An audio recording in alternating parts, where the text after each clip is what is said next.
What are you doing? What are you doing, Tom? Is that an iPod? Oh, yeah. Love this thing. What generation iPod is that? I don't know. It's been a while. Wow. Yeah, it looks old. Yeah. More recent than the Cowboys' last Super Bowl win, though.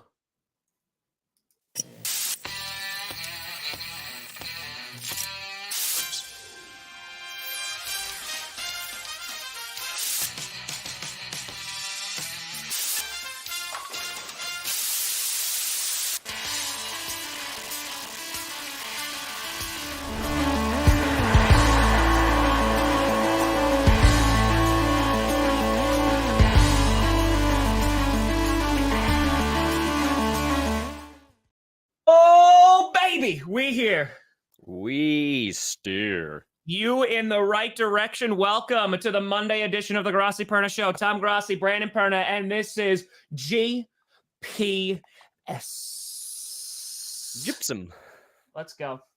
We here. We are fracking here. I dug out the old iPod for this one. That was worth it. It was worth the bit. It was. Not bad. Not bad. Yeah, everyone ruined it. Yeah, we got a lot to talk about. The championship weekend is set. And the NFC, you got the two best teams in the NFC. You got the 49ers taking on the Eagles, which should be a phenomenal game.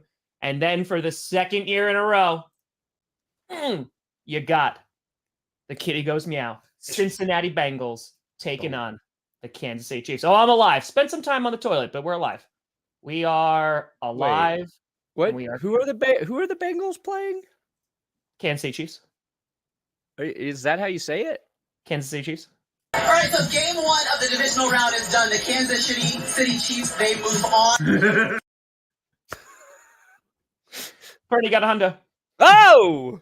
Speaking of the Kansas City Chiefs. Kansas City Chiefs. Steven, sorry I missed out on the madness. That was GPS Friday. Well, thanks for coming back, Steven. And I think any Chiefs fan who donates $100 to me, no longer will I torture you with Scooter Elway. That seems unfair. This is your new king. All right, so game one of the divisional round is done. The Kansas City Chiefs, they move on.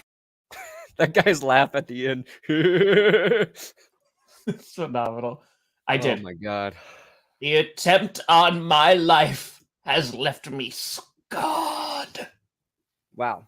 Yeah, it was honestly, compared to last year's divisional round, this one sucked. It did. A lot. It did. It was definitely games were not good. I said the Jags Chiefs game was not good. And people, boy, they're like, you're just a Chiefs hater. I was in my head, I was like, was I just hating on the Chiefs? Like not even trying? But no, I thought like the Chiefs just dominated that game, like the entire game. It never felt like the Jags actually had a chance. Never felt like the Bills had a chance. Cowboys, Niners was the closest. Didn't know which way it was going to fall. But all the games just felt lackluster, I would say. Yeah, the Giants got utterly dominated by the Eagles. Wanted a shootout, and we didn't get one. But no, I mean, listen, but I want to say, like, the last night's game was actually a fun game. Like, I actually enjoyed it.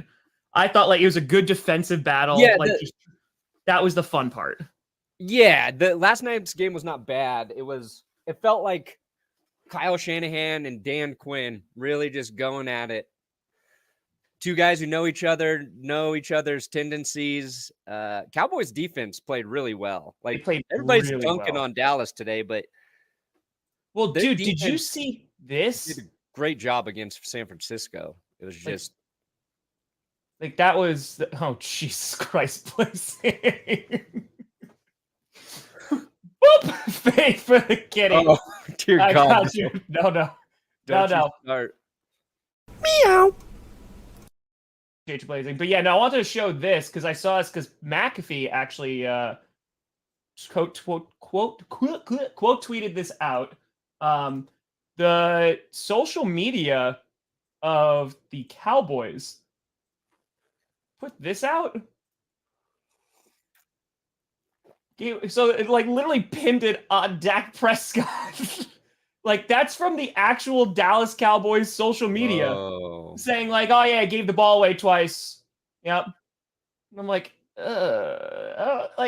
maybe we're just so used to like coach speak and social media teams like staying away from that. I just feel like that was a little our quarterback really screwed us, huh, guys? Yeah, I was like, oh, that kind of sucked, huh? To me, that feels like a social media person just seeing what the pulse is on Twitter and just like, oh yeah, I better say something about my quarterback sucking. Yeah, you're like, this is gonna generate a lot of it's gonna generate all the clicks. Yeah, all the clicks. Wow, that's crazy though. All right, I'll try to remember that, Daniel. I'll try to remember that. I do. I mean, the Cowboys did run the greatest final play in NFL history. Which one was worse? The one they did last year against the 49ers or this year? Final play looks like barring a penalty. Prescott over the middle of the turret.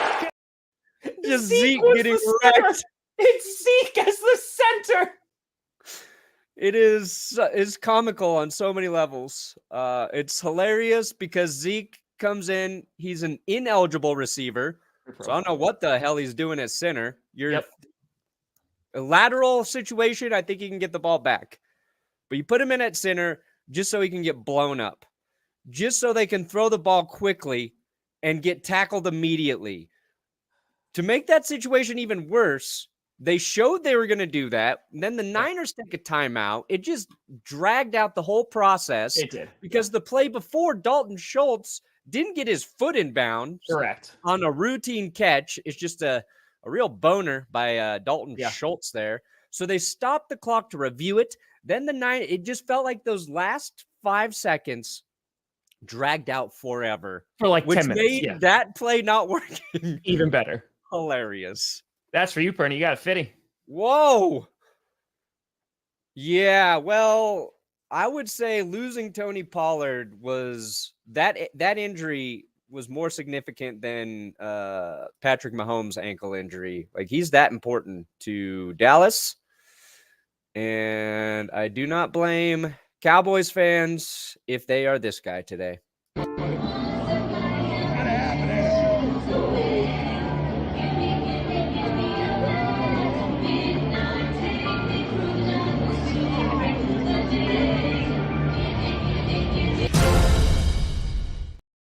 Remember him? I do. Honestly, remember him. That was me after the cheese. So yeah. Like Pollard might have given him a chance in that game because they were a play away. You had Dak throw those 2 picks. The second one really hurt him. Perna, that's a great question. Can you answer this? A loss like this makes me want to burn my life savings on daily fantasy sports, which because I totally forgot the chat coming in clutch again. Wow. Well, let me tell you a little something, guys. I had it all queued up over here. I'm telling you. What other community? Bam. It is DraftKings Sportsbook. 4 teams remain. All right. Quattro. But only 2 can play in the big game. Teams have gone through ups and downs since September, and now they're on the cusp of glory. And if that's not enough to get your blood pumping, DraftKings, today's sponsor, is giving all new customers a winning offer. All you got to do is sign up for DraftKings using our code GPS. No other codes. $5 on either NFL playoff game, and you'll instantly receive an additional $200 in bonus bets. Bonus bets. Bonus bets. You need a jingle, DraftKings, and I just gave it to you. And again, you don't got the mobile sports betting in your state? Don't worry. You can get in on all the action with DraftKings Daily Fantasy. Again, you sign up with DraftKings. You use our code GPS. We got a link in the description for you. You bet $5 on either team in either game, and you get $200 in Get out. Bets. This is for the playoffs, baby. $200 bonus bets. Code GPS. Well, I do got to do this then. We got to make a little call in an audible. Bam. Oh, hey, there it is. Yeah, I want to kind of go through each of the games. I know that we talked a little bit about it while we were streaming the Bills game. We can honestly just start with the Bills game because what a freaking letdown, man. Like, it was a letdown because I picked the Bengals to win. I just didn't like the turnovers. I didn't like the way that the Bills were playing. Yeah. But I was like, it's going to be a close game still. And it wasn't. Like, it really was never, oh man, like, Bengals really don't have control of this. And they could have put up more points. So yeah, there was, did they score after that Jamar Chase missed catch in the back of the end zone? Did they score? Did they settle for a field goal there? They settled for a field goal. Yeah. Yeah. I couldn't remember, but there's that. There was Hayden Hurst, I think, dropped one. And then there's like a little overthrow by Burrow. So there was points to be had. Well, appreciate you, Steven. Boop, boop. Thanks for not dying live on stream after accidentally eating some cheese. That was, so we're not doing Scooter Elway anymore? All right, so game 1 of the divisional round is done. The Kansas City Chiefs, they move on. That laugh. That's like it's a laugh for Scooter Elway. Thank you, Steven. I appreciate it. Yeah, they both have a fitting laugh to cap it. Let's see. Who took a bigger crap yesterday? The Cowboys on that last play. The Buffalo Bills just not showing up, or me this morning because after I consumed cheese. That's really the question. I'd say the Bills were the biggest disappointments this weekend. The biggest We're gonna talk about it. Underperforming team. I mean, like, we kind of expected the Cowboys to lose. Even just like outside the Cowboys are going to choke in the playoff sort of thing. I think most people just thought the 49ers are a better team than Dallas. Agreed. The question mark San Francisco had was like, is Brock Purdy going to keep playing steady, solid football, or is he going to look like the last pick in the draft in this game? And so, like, that was the thing too. It was all about the protection from the O-line of the Cowboys, because if you actually have decent protection against that really good pass rush, you could take advantage of that secondary. And Dak, who was basically perfect last week against the Buccaneers, old Dak came out. And that's what, I mean, I know that the social media team pinned it on him, but they're not wrong. Like, that was on Dak because the defense played more than good enough to win, and Dak throwing 2 interceptions wound up costing him the game. Yeah. So, they do need a run game. But that's what I said. I mean, we'll talk about them in a hot second, because we could fill an entire episode talking about the Bills, because, like, they are the team with the biggest question marks, I think, going forward out of all of the losers. The Cowboys, I mean, you might need a new quarterback. Jerry Jones might look at that and say he's not going to get us over the hump. No, I think that's an overreaction. I think our expectations, if your only expectation is a quarterback who is going to win the Super Bowl, you basically look at 30 quarterbacks every year and say these guys aren't good enough. I would say Dak's not a perfect quarterback. He can be great, but he can be just pretty pedestrian, and he's a little inconsistent. But it's like the Vikings aren't going to move on from Kirk Cousins. I would say Dak's still better than Dan Jones, and everybody's loving up on those guys. Nobody's saying you should get rid of Kirk. You should get rid of Dan. It's just, are you going to be able to win a Super Bowl with Dak? Only if everything goes right for the Cowboys in the playoffs and they don't run into superior teams like the 49ers, or if they had to play the Eagles. I wouldn't have liked their chances either. But here's the problem, Brandon. And yeah, I saw that because I thought Dak was going to get a safety, but like, I guess he's afraid of roughing the passer, which is that was bizarre. It's like, because he like ran into him. He's like, you could have murdered him there.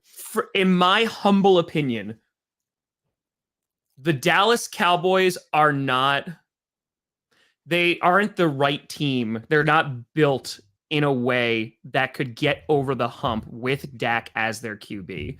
And what I mean by that is they're so inconsistent with their offense, because like, what have we been screaming at the Cowboys all year? Use Tony Pollard, make him your feature back, right? They finally started doing that. And unfortunately he got hurt. He's going to need surgery. Hope he recovers quickly.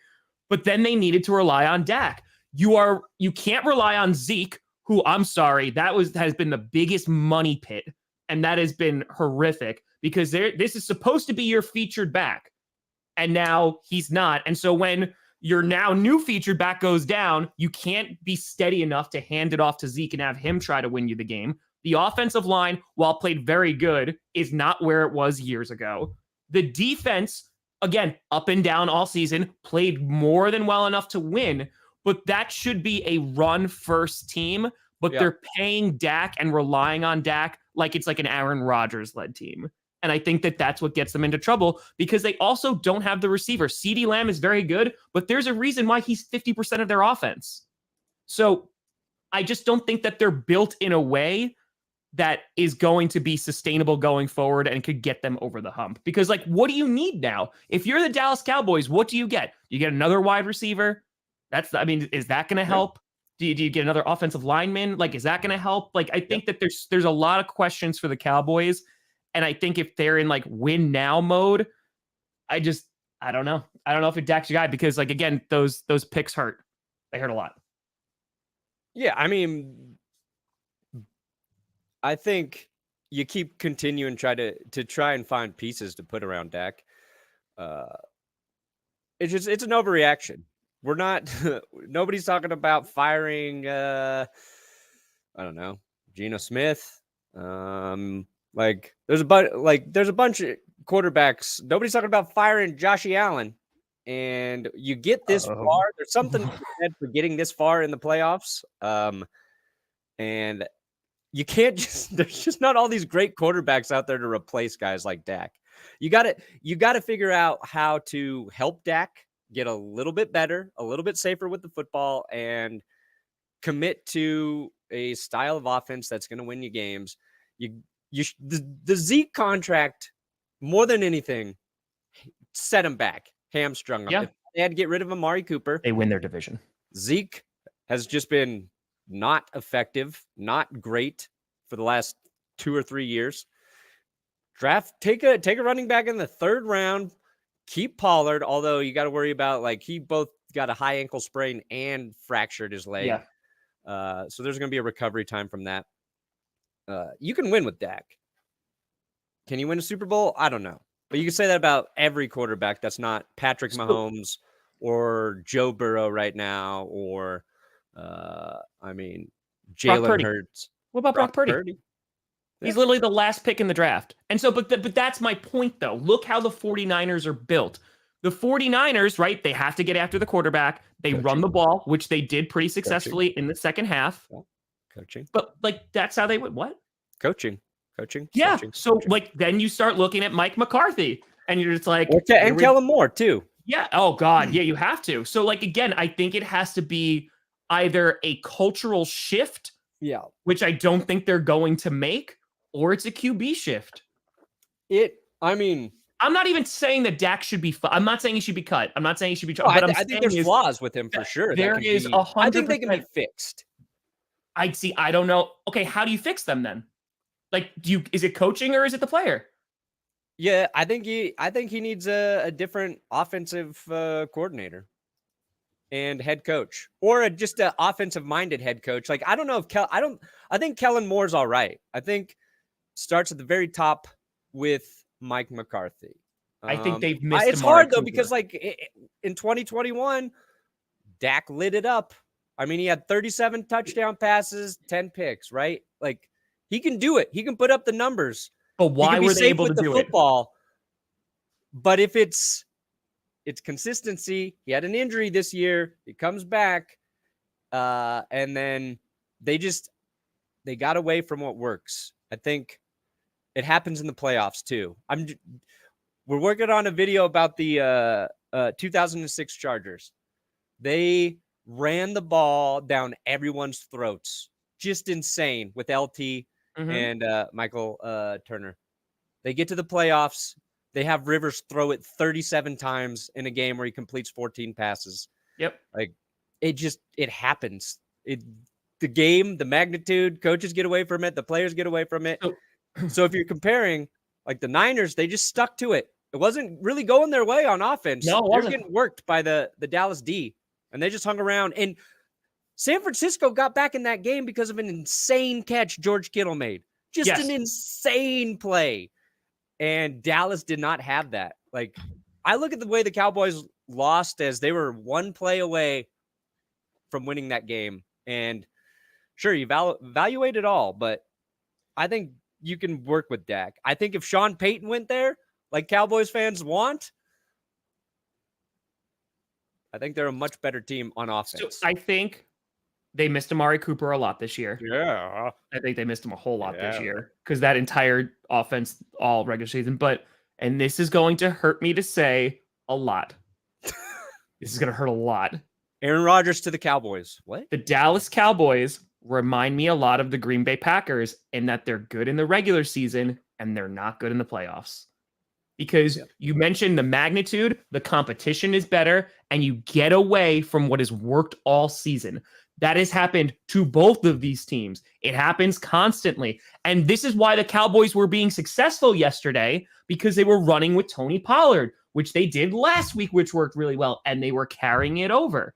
But once you start going into hero ball, once you start forcing the ball downfield, and you get away from that, it's a problem. And like you mentioned, that's what the best teams in the playoffs are, the consistent ones. The 49ers never got away from their game plan. They're like, we're going to run the ball and we're going to keep running. Even if it's not really working, we're going to run the ball. We're going to rely on our defense and just keep it moving. And then they relied on their skills players who are phenomenal to make the big plays when they had to. Yeah.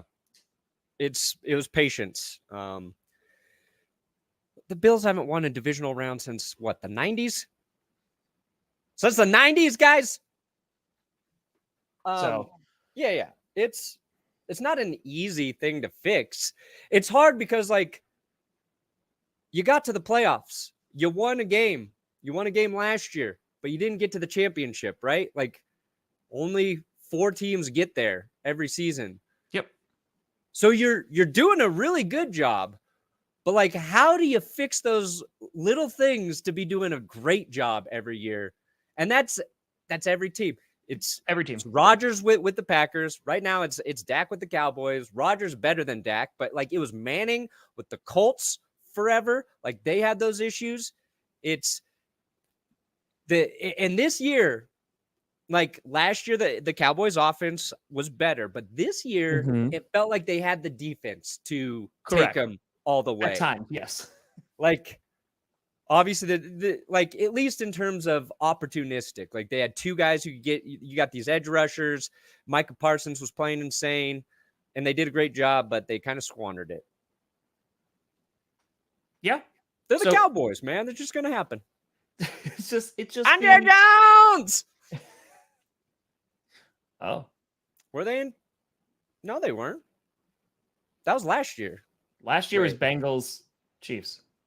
Bengals Chiefs. Yeah. They lost to the Chiefs. So that was 2022. What was 2021? No. Chiefs have been in it 5 straight times. Yeah. Yeah. So did they dude, I can't even remember. Oh, they did. That was when the Diggs was Stephon Diggs is staring. You're right, Quinn. All right, so you did curse the Bills. No, I was using that. No. Yeah, so blame the guy who made the clip, not me. So you cursed him. God dang it. You cursed him. So, yeah, it just, you curse him. It happens. But yeah, so the Cowboys now, like, they need a good, hard look at what they do, like, going forward. Because there's definitely some questions. I think that is more than fair to question, is Dak the guy to get you there? And if you're saying yes, well, then you need to put the team around him for him to be successful. And that's looking at coaching, and that's looking at a number of things. Yeah. So, but and listen, we talk about culture. I mean, that's the statistic that was rolling around today, right? Tony Romo, 0-3 in divisional round. Dak Prescott, 0-3 in the divisional round. Like maybe it truly is like they are good in the regular season, but when it comes down to crunch time and going up against the best teams in the league, which the 49ers, I think everybody admitted, like they were the better football team heading into this game. But you never know. Like sometimes the worst team just has a really great day, or the really great team has a bad day, So yes, it's just interesting because, people look at the Cincinnati Bengals, who are going back to the AFC Championship again. They've been to a Super Bowl. I know they haven't won it, but like they've been to the Super Bowl with a young QB. And everyone's like, I want that. How are they able to be so successful? Well, they also sucked for a really long time. And so did the 49ers. They had a few years where they sucked and they crushed it in the draft. They built like that entire defense off of the draft. They got great offensive line pieces. They made that trade with Washington to get Trent Williams, right? They made the CMC trade to put them over the top. That's an organization that is a draft and develop. And when it makes sense, go out and get those players to put them over the top. And now they're going to the NFC Championship again, just like they did last year. Like that's a culture thing. And listen, there's some luck in there because we all know the draft at times is throwing darts at a dartboard. But, they made it work. And that's why the 49ers are a really well-run organization. And I hate it. Trust me, I hate it. But they're really well-run. Yeah. I mean, imagine how good they would have been if they didn't trade up for Trey Lance. Dude, yeah. What playmakers would they have on that team right now? Probably like a lockdown corner, rookie corner, young corner. So, and they're not a perfect team. I don't think teams are perfect. Every team can lose. There's no, I would say, like, powerhouse that's like, oh man, like it's going to take a prayer to beat them. Yeah. Should be. Well, that's what the Packers were. And then they drafted terribly, literally like almost every year after their Super Bowl win. They had like some really good picks in the second round and stuff like that. But this is like, if you want to put it on Dak, we do the tiers, right? The quarterback tier levels all the time, right? And there's different things that make quarterbacks great. But right now, the two guys in the AFC, why are Joe Burrow and Patrick Mahomes better than everyone else, despite the fact that they play the game very differently? Correct. It's because of their poise. It's like, it doesn't matter what the score is. Those two quarterbacks play the same all the time. If they're winning, they never let up. If they're losing, they never lose their shit. Yep. Just poise. And the level of guys between there can be great. But if it's guys like Dak, if it's guys like Cousins, sometimes when the cards are down, they're going to fold. They're just going to friggin' fold. Yeah. And right now, Brock Purdy, not the most talented quarterback out there, but he's playing the same throughout the game. And that's like Kyle Shanahan said, out of all the rookie QBs he's ever worked with, this is the most poised player he's ever been around for a rookie QB. And like that is the hardest thing to identify when you're evaluating young quarterbacks and how they're going to act and react in your offense. I will never forget the first time really seeing Joe Burrow in the NFL. And it was that Thursday night game in his rookie year playing against the Browns, and just how confident he was in the pocket. Like things are collapsing around him, like, and he doesn't flinch. And I was like, holy crap, that guy's going to be really, really good. Because like you just don't see that out of rookies, right? They're frantic. They're trying to like run around, like escape the pocket. They only stay in the pocket for a hot second. But that dude has stayed there. And listen, I got to give a shout out to the Bengals, and we'll talk about the Bills game. Joe, like, talk about narratives and talk about how heavily favored the Bills were when I didn't think they should be that heavily favored, because they were like 5-point favorites yesterday. Should have been like a 1.5 point spread. Correct. There was that. Then on top of that, you're going into Buffalo. Then you have all the narratives like Damar Hamlin, that this is the team of destiny, that, bam, bam, bam, bam, bam. And they're selling tickets already, all that great stuff. And Joe Burrow went into Buffalo with a good defense, with a good offense, and they just took care of business. And they made it look easy. Like they just took care of business. And while it's snowing and you're like, oh, like, Buffalo's used to playing in this and all that great stuff. Nope, they took care of business. And like that was really, really impressive to me, how they beat the Bills, because they just didn't let up. And they didn't panic. They didn't get frantic. They're like, okay, let's just keep on going. Joe Burrow is a very special player. He's very, very good. Someone mentioned in the chat, the contracts are going to kick in, right? They're going to have to pay Burrow. They're going to have to pay Jamar Chase. Like these things are coming down the pipe. But right now, this is a special team. And now you're going into Arrowhead where you've won before. And it's against an injured Patrick Mahomes. We're talking about teams of destiny. I mean, just right now, the Bengals, they're a really damn good football team. Yeah. Purdy's way better than Trent Dilfer, by the way. Way better than the Dilf. And I know that I say this all the time now, and I bring this up, But that's a mindset. If all the players are going, listen, our quarterback's like he's not Patrick Mahomes. He's not, he's not Joe Burrow. He's not Josh Allen. He's not any of this. It's our job to make him look really good. Great. Like that's an awesome mentality. It's not like a selfish, like I want the ball mentality. It's not, oh my God, my QB sucks. It goes, this is a QB that we have. Let's go out and make that QB look really, really good. Yeah. Like we're talking about which teams won't be back in the playoffs or to the divisional. Like the Cowboys, I think that division is going to be rough next year. I think the Eagles are going to be good again. I think the Giants will be better. Yep. And then depending on what happens in Washington with their QB situation, if they land a veteran QB that people like, Cowboys might not be back in the playoffs. I think.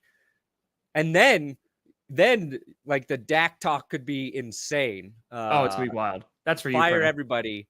In Buffalo, their division is strange.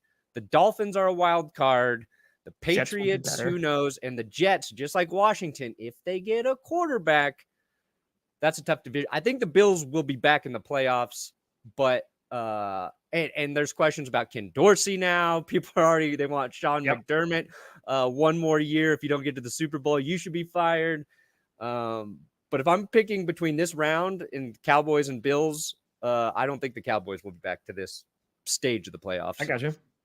That's yes, Steven. Just for that, Steven, you're getting We Ride and We Die Together. My man. There you go. I just want people to think that the Broncos can beat the Chiefs, man. What did I say, Brandon? What did I say? Oh, yeah. I said at the beginning, I'm like, you're not going to be able to see them. They're wearing white. They're going to be invisible. Yeah. The game was not nearly snowy enough for that to be an actual problem. If you're a Bills player and you say that, bye. Look what you did, the Brandon. Problem with the Bills, they could see the Bengals. They just could not tackle them. No. That was one of the worst exhibits of tackling in a postseason game I've seen by a defense. Oh, Stardust. I'm sorry. No, do you remember Stardust from yesterday with his hamster? You had to say hi to his hamster? I did. No, I did not kill your hamster. It was Moki, right? Yeah, Moki. Yo. Gotta give him a 50, Perna. Well. We ride and we die together. Did you that just includes hamsters? We do so we're gonna die with the hamster? Just me and a little hamster driving. Oh my God. Thelma Louise style, right off the cliff. I can't. All right, yeah, let's talk about the Bills because like we're talking about them a lot. The Bills are another team. Last year they have one of the best games we've ever seen against the Chiefs. And it's about they'll be back. They are going to be the team. We start this season. They demolish the reigning Super Bowl champions and the Rams, and they kill them. This one, we always thought that they would be good, the Rams. They weren't. And then they go throughout the season, and like, what was it? Like the first 3 or 4 weeks, I was like, holy crap. There's like the Bills and everybody else. Yeah. Even when the Eagles were going on the run, they weren't playing great teams and stuff. And you're like, wow, they are really, really, really good. And then as the season goes on, there's little things that happen. And you're like, oh, okay. All right. Maybe the defense didn't look so good. Then as the season really starts getting along, the turnovers, not so good. Von Miller going down, obviously, earlier did not help. Maybe that pass rush is getting a little worse. Matt Milano's still playing out of his mind. And as just things started piling up, there was more questions about the Bills. And I think that a lot of those questions, I don't want to say they were forgotten about, but I feel like they weren't talked about a lot as we entered the playoffs because it was kind of they're the Bills. They're still going to be really good. They're going to be that team. They have so much to play for. Bam, bam, bam, bam, bam. And then the Dolphins game happened. And for me, that's when things switched. And I was like, I don't know if this team is really that amazing. They're good. Yeah. Don't get me wrong. They got a bit of a pass there because it's a division opponent and you just don't know. this is because they played each other for the third time. They kind of know how to scheme against each other. But no, you're right. I think the Bills had some flaws. They were able to get by with them. Injuries, flaws, losing Brian Daboll, a much bigger blow to the success of that offense than we thought it would be. And that's his law. It's crazy too, because the Bills got to the same spot they did last year. Yep. But they just played so much better in a loss last season than they did this week that now people are like, well, what's wrong? How do we fix it? Mm-hmm. And to me, it's just like, I don't know how you replace what Brian Daboll brought to that offense.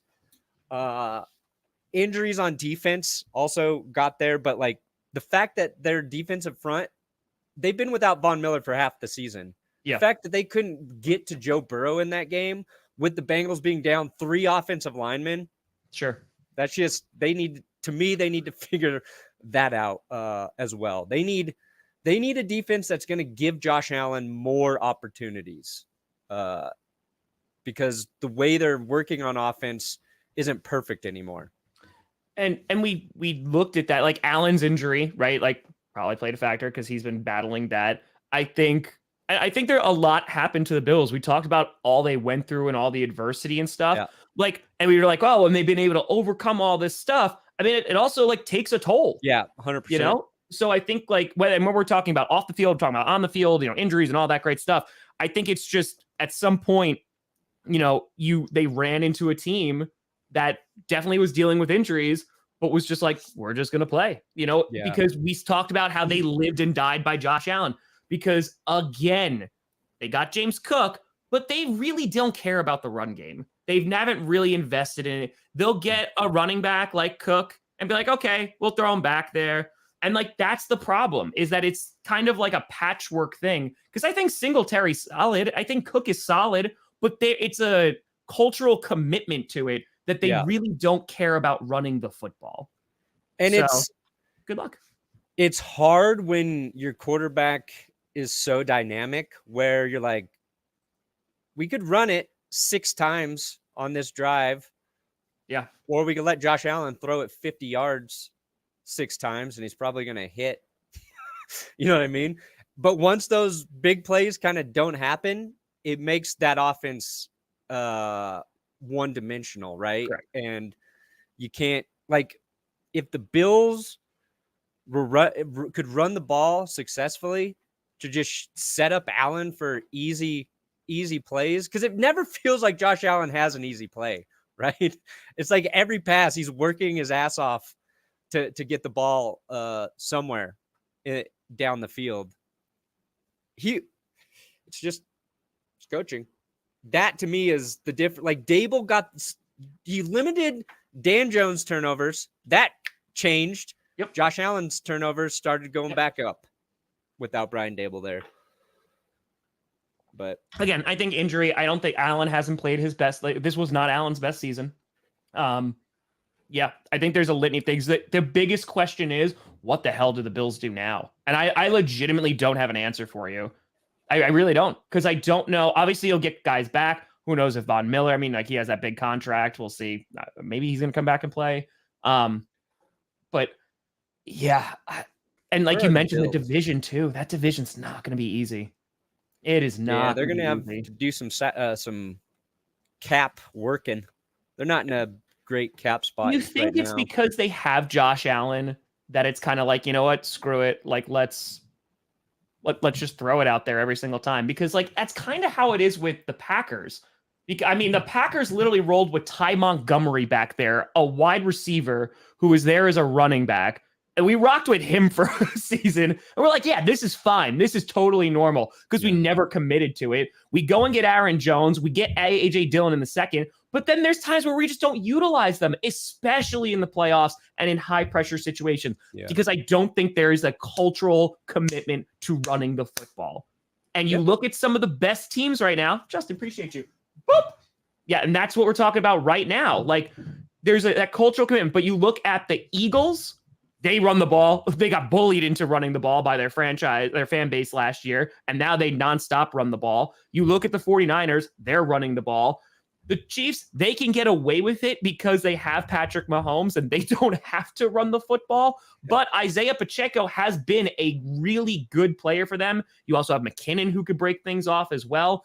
And then you have the Bengals, and they ran it well with P. Ryan and Mixon, and they're not really committed that much either, but their team is good enough to kind of compensate for that. Yeah. I don't think the Bills, they're so ebbs and flows. They're so hot and cold that if they have nothing to rely on, it's a problem. So, and I think like the Bengals, what they did that was smart, right? Their offensive line's hurt, but they called the game plan that was to the strength of what the current iteration of their line is. Yeah. And that's, staying committed to the run. And it wasn't like they were running the ball incredibly well, but they just stuck with it. And Joe Mixon finished with over 100 rushing yards in that game. Yep. And in a snowy game when the throwing conditions are a little weird and you can kind of rely on that to pick up some first downs, it made all the difference. It was the Bengals sustaining drives versus the Bills going 3 and out. Yep. Like that's all it came down to. And the Chiefs, they abandoned the run, quite a bit, but that's because their passing game is so well schemed. Like, I just think Andy Reid's on a different level of scheming that passing game on top of Mahomes making secondary plays by extending them, which Josh Allen does really well. But it's, the Chiefs don't need to run the ball. And because they don't, then when they do run it, they are effective. And it did help them, beat Jacksonville. And so in those games, though, right? Was it this year or was it last year? It might have been last year with the Commanders where they played Washington and Washington was kicking their ass for entire half because Mahomes was playing bad. Because if Mahomes doesn't play well, the Chiefs are screwed, right? It's like when Aaron Rodgers doesn't play well, the Chiefs are screwed. So there's risks with that because if you're able to contain them, then you could be in trouble. But the best teams are the balanced teams. And look at the Eagles right now. They can launch it. They could also just run the ball for 300 yards. Hold on, I got a paper clip. So we got debts here. Hey. And then, of course. Grossi Posse. Grossi Pousi.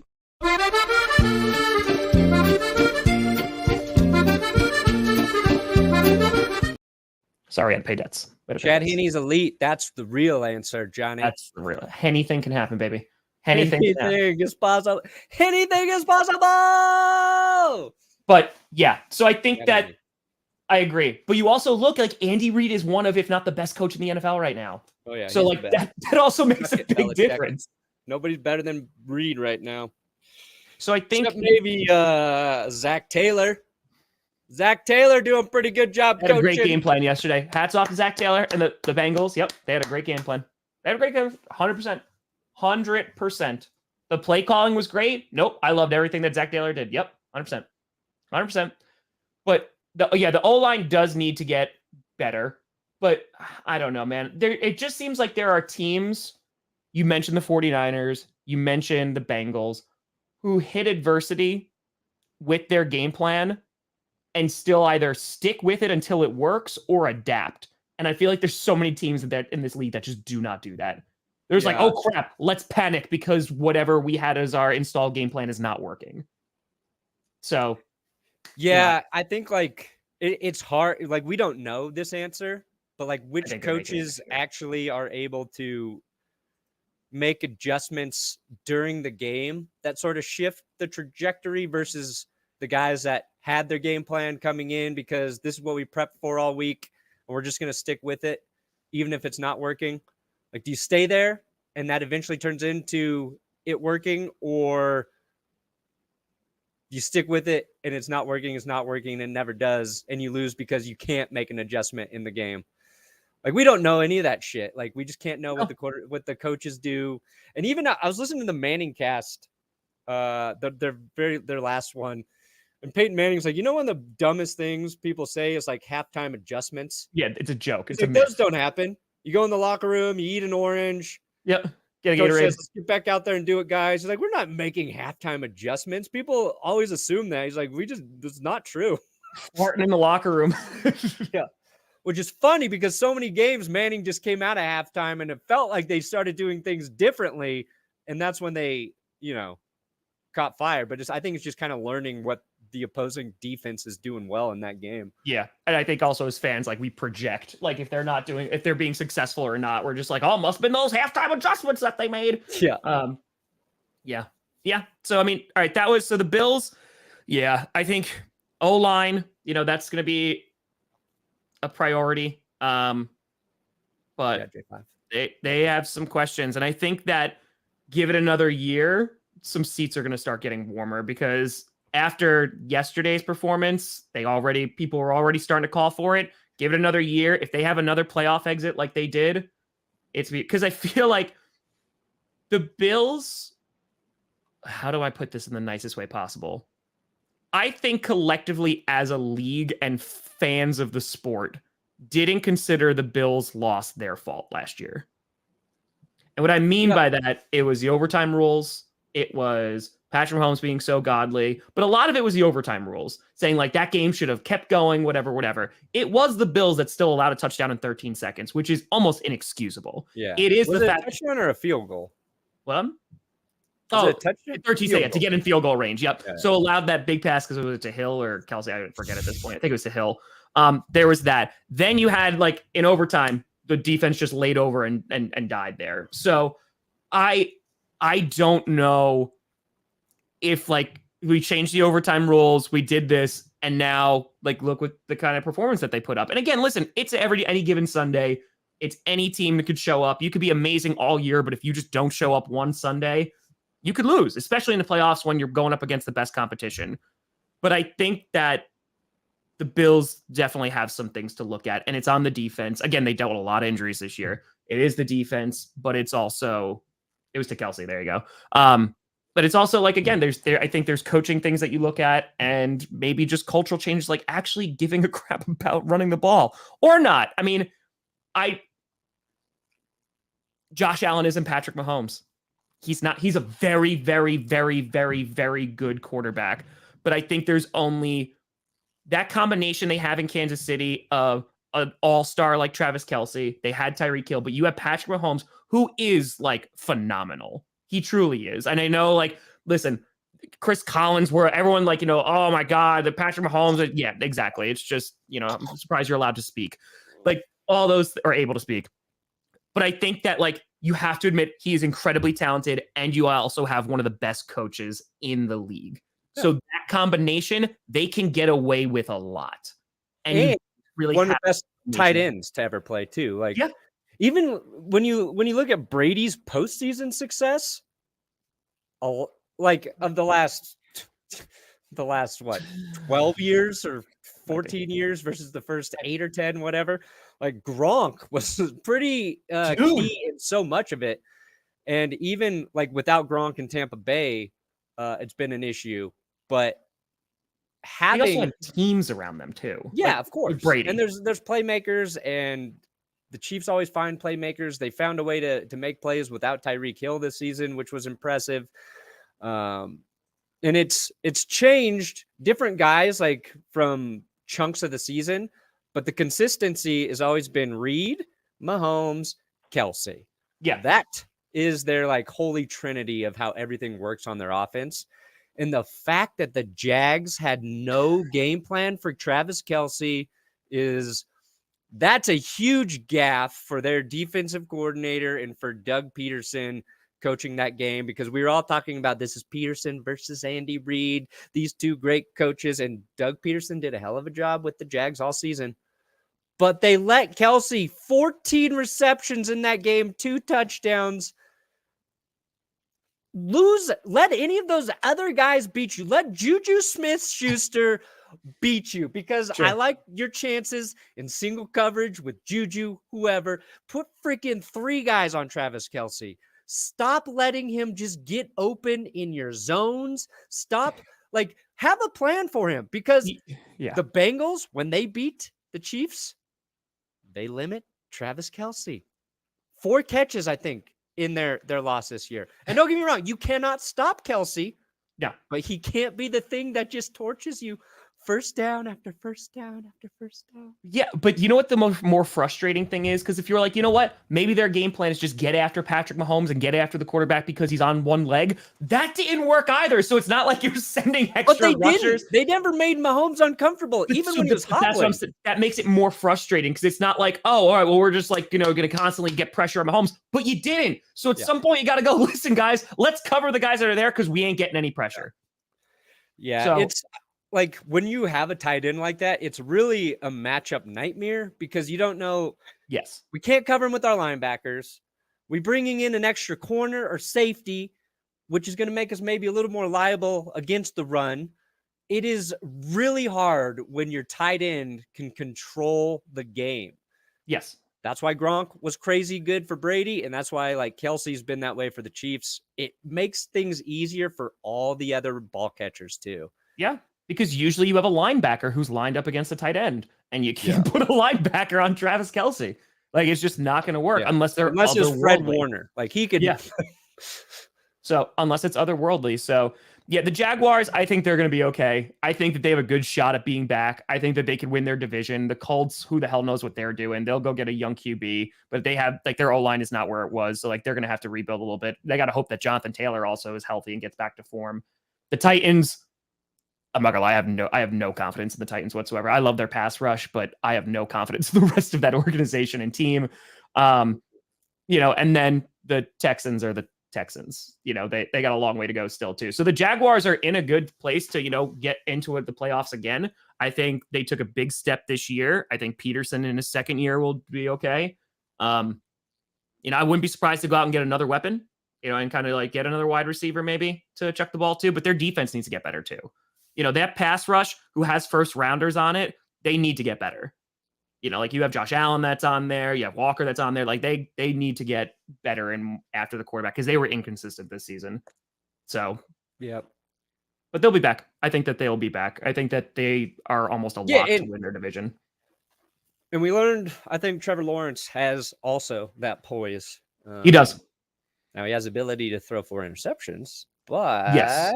Get back. He also has the ability to throw 4 touchdowns after that. Yeah, he's very cool. Oh yeah, they do. I keep forgetting about Calvin Ridley. I keep forgetting about him. They get rid. Calvin Ridley. They get the Riddenator. If he's back to form, dude, he could be amazing for them. Yeah. I think they need to find.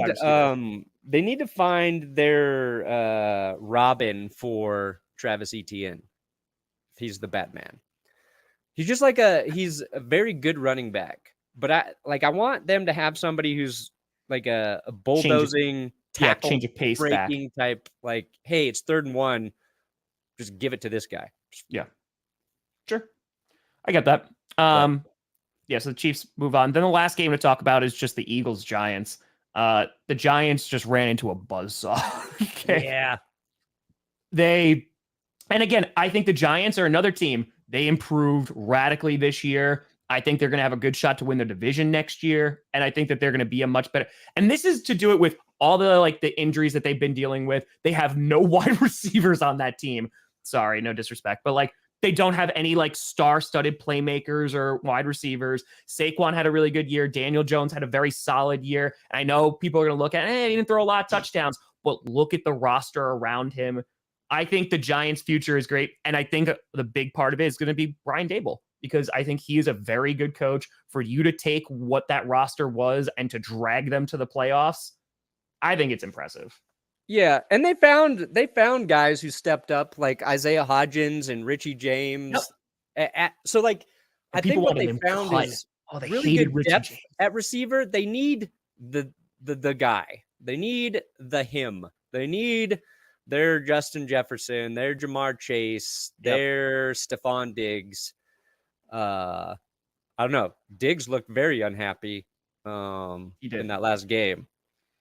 Maybe Diggs demands a trade, links up with Brian Daboll. Wow.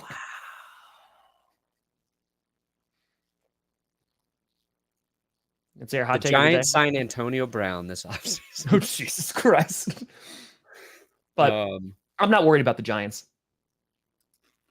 Like in terms of like their future. Because like No, again, they kind of had their build for the future draft this last draft, right? it's a great draft, yeah.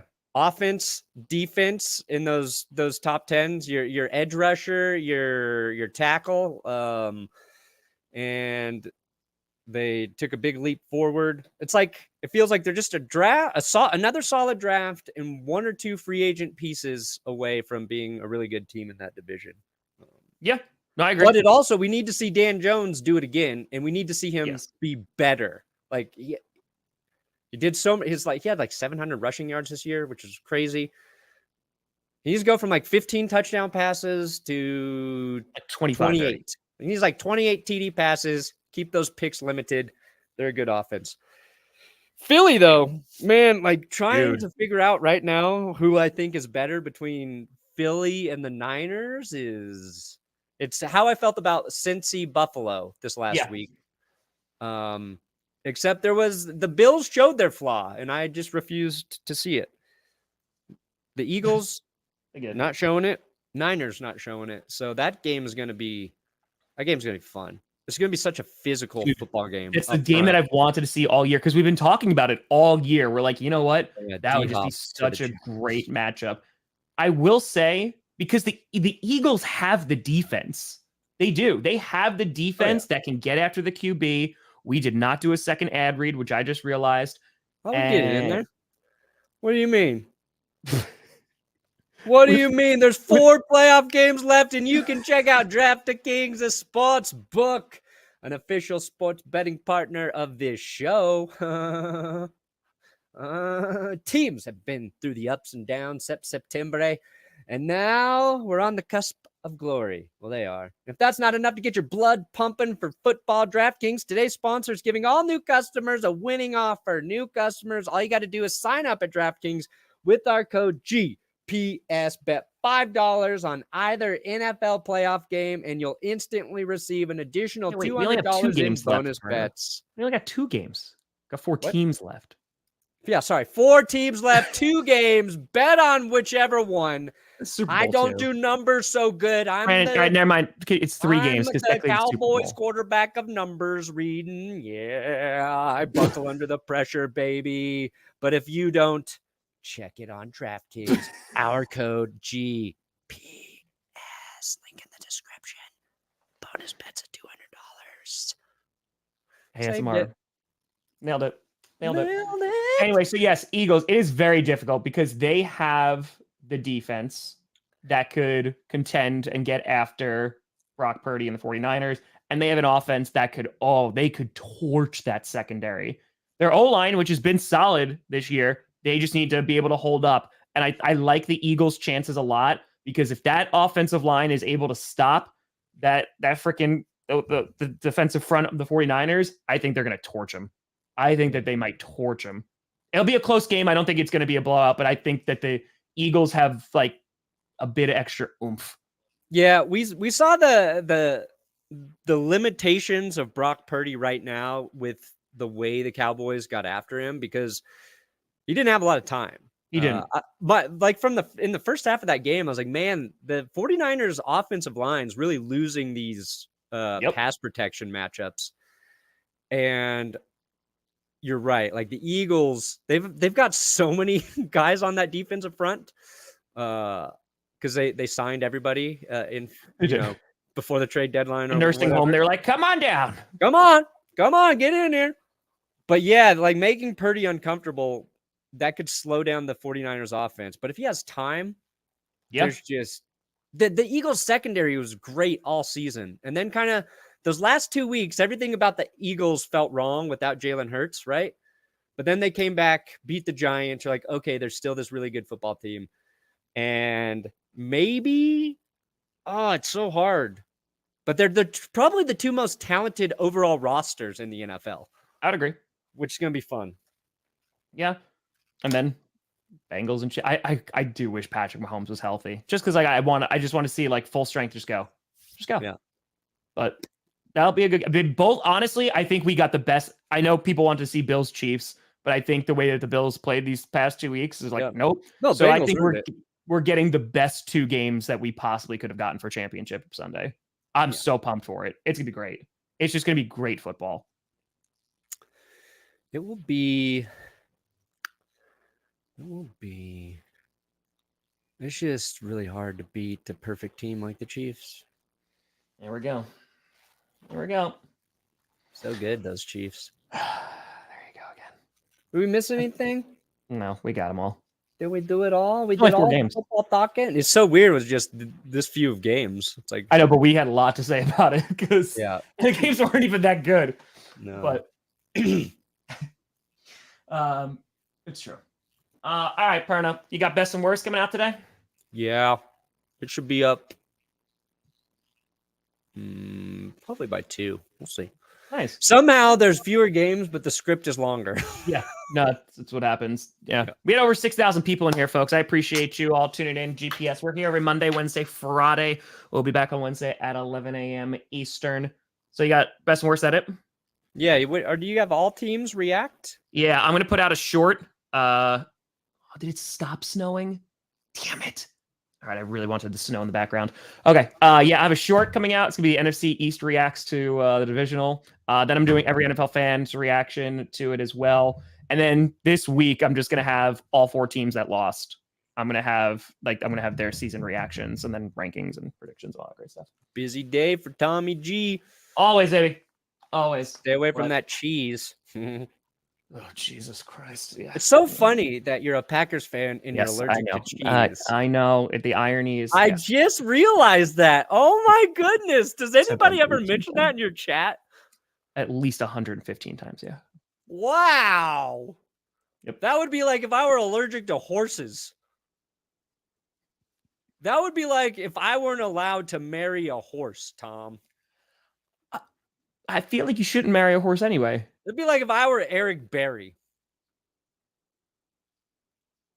Remember? Chiefs safety Eric Berry had a phobia of horses. No, I did not remember that, Brandon. Oh, well, you did. No. Did remember that a guy on the Chiefs was afraid of horses. Yeah. I was like, are you going down a dark path? Did he marry a horse? Oh, I gotta find the friggin' the clips. I gotta find the Eric Daniel Berry. Radcliffe in that play. Yeah, Eric Berry is a stud. One of my all-time favorite Chiefs, and I don't have hardly any. I'm gonna say, Johnny Barks did send me a meme. Hold on, it's worth it. Hold on, I gotta show you this.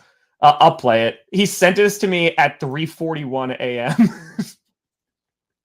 and it was pretty great. Did you see Skip Bayless's reaction with Dak?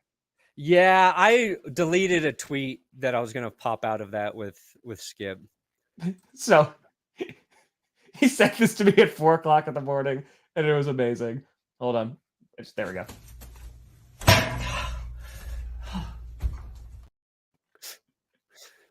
He did waddle off like he was holding in a shit. He did. He definitely did. So, well done, Johnny Barks, as always. As always. Champion. Johnny Barks says, "I don't sleep." Same. He also did this one too, because someone said I was faking it in the chat. Oh yeah, I saw you pointing at your hive. Yeah, so he did this. I'm going to show you something very unattractive. You see this? You see this hive? No, you can't. He's a legend. Brilliant. He's a legend. He is a legend. TGFEDA. That's Good Friday's stuff. Got it. But folks, thank you so much for watching. We'll be back on Wednesday. I'm Tom Grossi. That's Brandon Perna. This is GPS, and you have been navigated.